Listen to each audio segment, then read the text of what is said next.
12 ربیع الاول سے پہلے کسی بھی دن یہ 4 رکعت نفل نماز ضرور ادا کر لینا، پورا گھر دولت سے بھر جائے گا اور تم دولت سنبھال نہیں سکو گے۔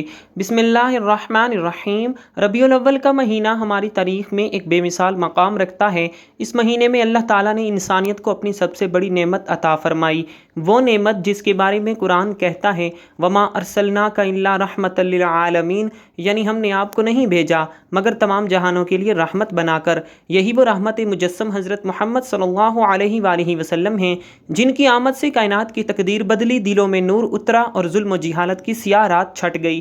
یہ مہینہ ہمیں یاد دلاتا ہے کہ جب مکہ کی سنگلاخ وادیوں میں ایک نورانی بچہ پیدا ہوا تو سیدہ آمینہ نے دیکھا کہ ایک روشنی ان کے جسم سے نکلی اور شام کے محلات تک جا پہنچی۔ یہ محض ایک بچے کی پیدائش نہ تھی، یہ رحمت الہی کی آمد تھی جو ظلمتوں کو چیر کر انسانیت کو سیدھا راستہ دکھانے آئی۔ کبھی ہم غور کرتے ہیں کہ اس عظیم موقع نے ہماری زندگیوں کو کس طرح بدل ڈالا؟ کیا ہم نے کبھی اپنے دل میں یہ سوال اٹھایا کہ اگر اللہ تعالیٰ ہمیں اپنے محبوب نبی صلی اللہ علیہ وآلہ وسلم کے وسیلے سے نہ نوازتا تو ہمارا کیا حال ہوتا؟ ربیع الاول کا ایک اور عظیم واقعہ ہجرت کا سفر ہے جس نے اسلام کو ایک نئے مرحلے میں داخل کیا۔ مکہ کی گلیوں میں ستائے ہوئے مسلمانوں نے جب مدینہ کی طرف ہجرت کی تو یہ صرف شہر کی تبدیلی نہ تھی بلکہ ایک ایسا سفر تھا جس نے اسلامی معاشرت، سیاست اور روحانیت کی بنیاد رکھی۔ ہمارے پیارے نبی صلی اللہ علیہ وآلہ وسلم اور سیدنا ابو بکر رضی اللہ تعالیٰ عنہ غار ثور میں چھپے تھے اور دشمنوں کے قدموں کی چاپ سنائی دی۔ ابو بکر صدیق رضی اللہ تعالیٰ عنہ پریشان ہوئے تو رحمت عالم صلی اللہ علیہ وآلہ وسلم نے فرمایا لا تحزن ان اللہ معنا، یعنی غم نہ کرو، اللہ ہمارے ساتھ ہے۔ کیا یہ الفاظ آج بھی ہمارے دلوں کو سکون نہیں دیتے؟ جب ہم مشکلات میں گر جائیں تو کیا یہ یقین ہمارے دل میں جگہ نہیں بناتا کہ اللہ اپنے بندوں کو کبھی تنہا نہیں چھوڑتا؟ ربیع الاول ہی وہ مہینہ ہے جس میں نبی کریم صلی اللہ علیہ وآلہ وسلم نے دنیا سے ظاہری طور پر پردہ فرمایا۔ آپ صلی اللہ علیہ وآلہ وسلم کی رحلت سے امت کی کمر ٹوٹ گئی، یہاں تک کہ بڑے بڑے صحابہ جیسے سیدنا عمر رضی اللہ تعالیٰ عنہ اس حقیقت کو قبول نہ کر سکے۔ تب سیدنا ابو بکر رضی اللہ تعالیٰ عنہ نے بلند آواز سے اعلان کیا اگر تم محمد کی عبادت کرتے تھے تو وہ وفات پا گئے اور اگر تم اللہ کی عبادت کرتے ہو تو وہ ہمیشہ زندہ ہے۔ یہ اعلان صرف اس وقت کی نہیں بلکہ ہر زمانے کی نصیحت ہے کہ عقیدہ توحید ہی ہماری ڈھارس ہے اور نبی صلی اللہ علیہ وسلم کا طریقہ ہماری رہنمائی کے لیے ہے۔ آج جب ہم ربیع الاول کی فضیلت اور نبی صلی اللہ علیہ وآلہ وسلم کی عظمت بیان کرتے ہیں تو ہماری زبانیں درود شریف سے معطر ضرور ہونی چاہیے۔ قرآن بھی ہمیں حکم دیتا ہے ان اللہ وملائکتہ یصلون علی النبی یا ایھا الذین آمنوا صلوا علیہ وسلموا تسلیما، یعنی اللہ اور اس کے فرشتے نبی صلی اللہ علیہ وآلہ وسلم پر درود بھیجتے ہیں۔ اے ایمان والو تم بھی ان پر درود اور سلام بھیجو۔ ہم یہ عظیم عبادت کیسے چھوڑ سکتے ہیں، خصوصاً ایسے مہینے میں جب اللہ ہمیں نبی صلی اللہ علیہ وآلہ وسلم کی پیدائش کی یاد دلاتا ہے۔ یاد رکھیں کہ اس مہینے کی اصل اہمیت یہ ہے کہ ہم نبی صلی اللہ علیہ وآلہ وسلم کی سیرت پر غور کریں اور ان کے اخلاق کو اپنی زندگی میں نافذ کریں۔ بدعات اور غیر ثابت رسومات سے اجتناب کرنا ہمارے ایمان کا تقاضا ہے۔ بدقسمتی سے کچھ لوگ میلاد کی آڑ میں ایسی رسومات انجام دیتے ہیں جو شریعت میں ثابت بھی نہیں۔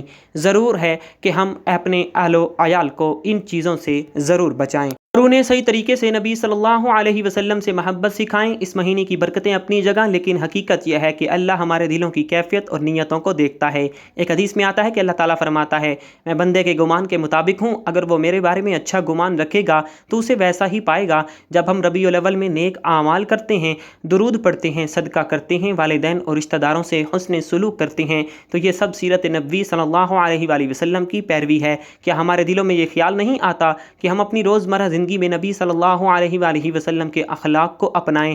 کیا ہم نے اپنی آنکھوں کے سامنے ان کی نرم دلی، سچائی، راست بازی اور دشمنوں کے لیے بھی دعا کرنے کا منظر لایا؟ سیرت کے یہ پہلو صرف ربیع الاول میں نہیں بلکہ پوری زندگی کے لیے مشعل راہ ہیں۔ تصور کریں کہ مدینہ کی گلیوں میں ایک شخص چل رہا ہے، ہر طرف سے بچے، بوڑھے، مرد، عورتیں یا رسول اللہ یا حبیب اللہ کہتے ہوئے آپ صلی اللہ علیہ وسلم کی طرف لپکتے ہیں۔ آپ صلی اللہ علیہ وسلم کے چہرے پر مسکراہٹ ہے۔ کوئی آپ کے راستے میں کانٹے بچھاتا ہے تو آپ بد دعا نہیں دیتے بلکہ دعا دیتے ہیں کہ اللہ اسے ہدایت دے۔ کیا یہ منظر سن کر ہمارے دل نرم نہیں ہوتے؟ کیا ہم اپنے غصے اور نفرتوں کو چھوڑ کر نبی صلی اللہ علیہ وسلم کی طرح نرم دل نہیں بن سکتے؟ نبی صلی اللہ علیہ وآلہ وسلم نے اپنے دشمنوں کو معاف کر دیا۔ فتح مکہ کے دن جب سب مخالفین آپ کے سامنے تھے تو آپ نے فرمایا جاؤ تم سب آزاد ہو، یہ اعلیٰ ظرفی ربیع الاول کی سب سے بڑی تعلیم ہے کہ ہم بدلے کی روح نہیں بلکہ رحمت کی روح کو اپنائیں۔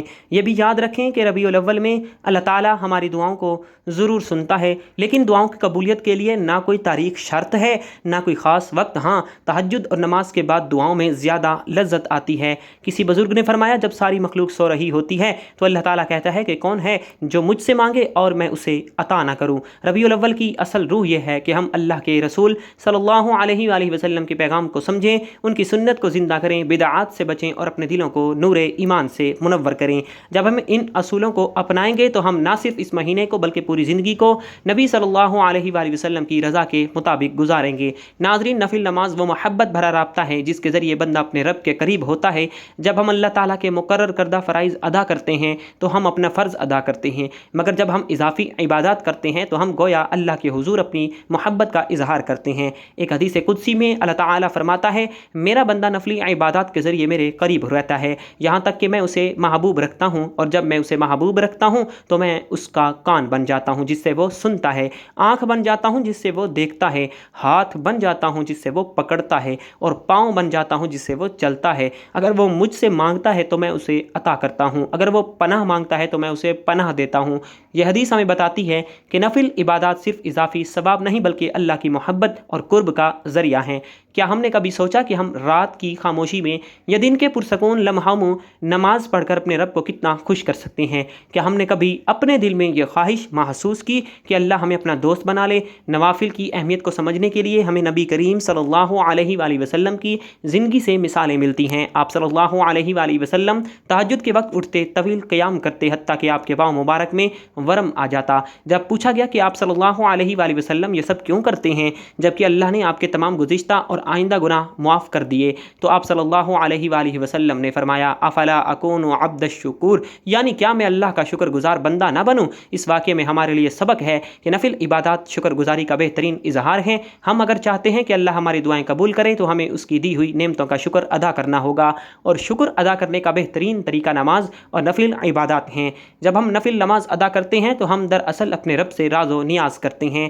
4 رکعت نفل نماز 2 رکعت کر کے پڑھنا ایک مسنون انداز ہے جس میں ہر 2 رکعت کے بعد سلام پھیرا جاتا ہے۔ پہلے 2 رکعت میں سورہ فاتحہ کے بعد کوئی سورت، مثلاً سورہ اخلاص یا پھر سورۃ العصر کی تلاوت کی جاتی ہے۔ رکوع اور سجدوں میں آرام سے تسبیح پڑھیں، سبحان ربی العظیم اور سبحان ربی الاعلیٰ کو دل میں محسوس کر کے ادا کریں۔ پھر دوسرے 2 رکعت میں بھی اسی طرح خشوع و خضوع کے ساتھ قیام، رکوع اور سجدہ کریں۔ نماز کے بعد اپنے ہاتھ اٹھا کر اللہ سے دعا کریں، اس سے مانگیں کہ وہ آپ کی مشکلات آسان فرمائے، والدین کی مغفرت کرے، رزق میں برکت عطا کرے اور دل کو پاکیزہ بنا دے۔ یاد رکھیں کہ اللہ تعالیٰ نے فرمایا ہے، اور تمہارا رب کہتا ہے کہ مجھے پکارو میں تمہاری دعا قبول کروں گا۔ کیا ہم نے کبھی اپنی حاجات کے لیے اس طرح اللہ کے سامنے گڑ گڑا کر دعا مانگی ہے؟ اکثر ہم انسانوں کے سامنے دستے سوال دراز کرتے ہیں، حالانکہ ساری کائنات کا مالک اللہ ہے۔ نوافل ہمیں یہ شعور دیتے ہیں کہ ہمارا اصلی سہارا کوئی اور نہیں بلکہ ہمارا ہی رب ہے۔ جب ہم 2 رکعت نماز پڑھ کر اس کے سامنے ہاتھ پھیلاتے ہیں تو ہمارے دل میں یقین ہونا چاہیے کہ وہ ضرور ضرور قبول کرے گا۔ حدیث قدسی میں اللہ فرماتا ہے کہ اگر میرا بندہ مجھ سے مانگے گا تو میں ضرور عطا کروں گا، تو پھر کس چیز کا انتظار ہے؟ آج ہی اپنے رب کے حضور جھک جائیں۔ نفل عبادات کے ذریعے دعا کرنے کی ایک اور مثال حضرت علی رضی اللہ تعالیٰ عنہ کی دعا ہے۔ روایت ہے کہ حضرت علی رضی اللہ تعالیٰ عنہ نے فرمایا، میں نے کوئی مشکل ایسی نہیں دیکھی جس کا حل 2 رکعت نماز نہ ہو۔ وہ جب کسی مسئلے کا سامنا کرتے تو سب سے پہلے وضو کرتے اور 2 رکعت نماز پڑھ کر اللہ سے مدد مانگتے۔ یہی طریقہ ہمیں بھی اختیار کرنا چاہیے۔ کسی بھی حاجت یا پریشانی میں دل گھبرائے تو اللہ کے گھر کا راستہ پکڑیں، وضو کریں، سجدہ ریز ہو جائیں اور دل کی بات اللہ سے کہیں۔ یقین جانیے دل کو ایسا سکون ملے گا کہ جس کا تصور بھی نہیں کیا جا سکتا۔ بعض لوگ اپنے دل کی حاجات کو لے کر در در بھٹکتے ہیں اور بدعتی رسومات یا غیر شرعی وسیلوں پر بھروسہ کرتے ہیں۔ انہیں چاہیے کہ وہ خالص نیت اور توکل کے ساتھ نفل نماز کا سہارا لیں۔ نبی صلی اللہ علیہ وآلہ وسلم نے فرمایا کہ اللہ اپنے بندے کی دعا قبول کرنے میں حیا محسوس نہیں کرتا جب تک بندہ کسی حرام چیز کی دعا نہ کرے یا قطعی رحمی کی دعا نہ کرے۔ نفل نماز پڑھ کر دعا مانگنے کا یہ مطلب نہیں کہ اللہ صرف اسی طریقے سے سنتا ہے، بلکہ یہ ایک باادب طریقہ ہے جس سے دل حاضر اور زبان صاف رہتی ہے۔ نفلی عبادت کی برکت یہ بھی ہے کہ وہ بندے میں عاجزی اور اخلاص پیدا کرتی ہے۔ جب رات کے سناٹے میں ہم سب کو چھوڑ کر صرف اللہ کے حضور کھڑے ہوتے ہیں تو ہم اپنے نفس کو توڑتے ہیں، اپنی انا کو مٹا دیتے ہیں۔ اس لیے کہا گیا کہ تہجد نماز مومن کا شرف ہے۔ امام الشافعی رحمہ اللہ فرماتے ہیں کہ مومن کے نماز تہجد کے بغیر کوئی حال نہیں۔ نوافل کے ذریعے اللہ سے مانگنا دراصل اس کے حضور عاجزی کا اقرار ہے۔ نوافل ادا کرنے کا طریقہ کار نہایت ہی سادہ ہے، لیکن اس میں اخلاص اور خشوع شرط ہے۔ پہلا قدم یہ ہے کہ ہم اچھی طرح وضو کریں، دل کو دنیا کی فکروں سے آزاد کریں اور پھر نماز میں کھڑے ہو جائیں۔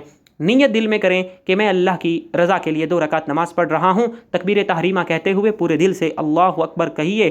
سورہ فاتحہ کو ٹھہر ٹھہر کر پڑھیے، کیونکہ یہ دعا ہے جس میں بندہ اللہ کی تعریف کرتا ہے، اس کی مدد مانگتا ہے اور سیدھے راستے کی ہدایت طلب کرتا ہے۔ پھر رکوع اور سجدوں میں اللہ کی کبریائی کو بیان کریں اور جب سلام پھیر لیں تو اللہ کی حمد و ثنا، درود شریف اور آخر میں دعا کریں۔ یہی عمل دوبارہ دہرائیں تاکہ 4 رکعت مکمل ہو جائیں۔ کچھ لوگ پوچھتے ہیں کہ دعا کیسے مانگی جائے؟ یاد رکھیں کہ دعا دل کی زبان ہوتی ہے، اس میں عربی ضروری نہیں، لیکن اگر عربی دعائیں سیکھ کر مانگی جائیں تو زیادہ بہتر ہے، کیونکہ وہ نبی کریم صلی اللہ علیہ وآلہ وسلم کی بتائی ہوئی دعائیں ہیں۔ یہ دعائیں نماز کے بعد پڑھیں اور پھر اپنی زبان میں بھی حاجت بیان کریں۔ نوافل کے ذریعے دعا کرنے کی تاثیر کے بارے میں کئی روایات موجود ہیں۔ ایک روایت میں آتا ہے کہ ایک شخص نبی کریم صلی اللہ علیہ وآلہ وسلم کے پاس آیا اور اپنی غربت اور تنگی کی شکایت کی۔ آپ صلی اللہ علیہ وآلہ وسلم نے فرمایا کہ جب تم گھر جاؤ تو 2 رکعت نماز پڑھو اور اللہ سے دعا کرو۔ اس شخص نے ایسا ہی کیا اور تھوڑی دیر میں اس کی مشکل آسان ہو گئی۔ اسی طرح ایک صحابیہ اپنے بیمار بچے کے لیے پریشان تھی۔ انہوں نے رات کو اٹھ کر تہجد پڑھی اور اللہ سے بچے کی صحت کی دعا کی۔ صبح ہوتے ہی بچہ مکمل صحت یاب ہو گیا۔ یہ واقعات صرف کہانیاں نہیں بلکہ ایمان کی حقیقت ہیں کہ جب بندہ اخلاص سے اللہ کے حضور جھکتا ہے تو اللہ اس کی سنتا ہے۔ جب ہم نفلی عبادت کرتے ہیں تو ہم اپنی روح کو تازہ دم کرتے ہیں۔ ربیع الاول ہو یا کوئی اور مہینہ، اللہ کا در ہمیشہ کھلا ہے، اس کی رحمت بے پایا ہے، لیکن ربیع الاول کے مہینے کی برکتوں کو سمیٹنے کے لیے ہمیں چاہیے کہ خلوص نیت اور سچی محبت سے اللہ کو راضی کرنے کے لیے 4 رکعت نوافل ادا کریں اور اللہ سے صدق دل سے اپنی حاجت کی قبولیت کے لیے بھی دعائیں ضرور کریں۔ یہ ماہ مبارکہ اللہ کی خاص رحمتوں، برکتوں اور فضیلتوں والا مہینہ ہے۔ اس مہینے کی برکتیں لوٹ لو اور اللہ سے اپنی دیرینہ حاجات کو پورا کروا لو۔ جو شخص اپنی کسی خاص حاجت کو اللہ رب العزت سے پوری کروانا چاہے تو اسے چاہیے کہ 12 ربیع الاول سے پہلے یہ 4 رکعت نفل نماز ضرور ادا کر لے، اور جیسا کہ پہلے ہی بتایا جا چکا ہے کہ اس کی نیت صرف اور صرف اللہ سبحانہ و تعالیٰ کی رضا ہونی چاہیے۔ یعنی جب آپ ربیع الاول کے رحمتوں بھرے مہینے میں اللہ کی رضا کی خاطر نفل ادا کرتے ہیں تو اللہ کی رحمت جوش میں آتی ہے، اور پھر جب آپ اللہ سے اپنی حاجت کی تکمیل کے لیے دعائیں کرتے ہیں تو فوراً عرش الہی پر پہنچ جاتی ہیں۔ اللہ تعالی ہمیں نفل عبادت کی توفیق عطا فرمائے، ہماری دعائیں قبول کرے اور ہمارے دلوں میں اپنے نبی کریم صلی اللہ علیہ وسلم کی محبت راسخ کرے، آمین یا رب العالمین۔ محترم ناظرین، آخر میں درخواست ہے کہ ایک بار نبی رحمت حضرت محمد مصطفیٰ صلی اللہ علیہ وآلہ وسلم کی ذات اقدس پر درود شریف پڑھ کر نیچے کمنٹ باکس میں اوکے لکھ دیجئے۔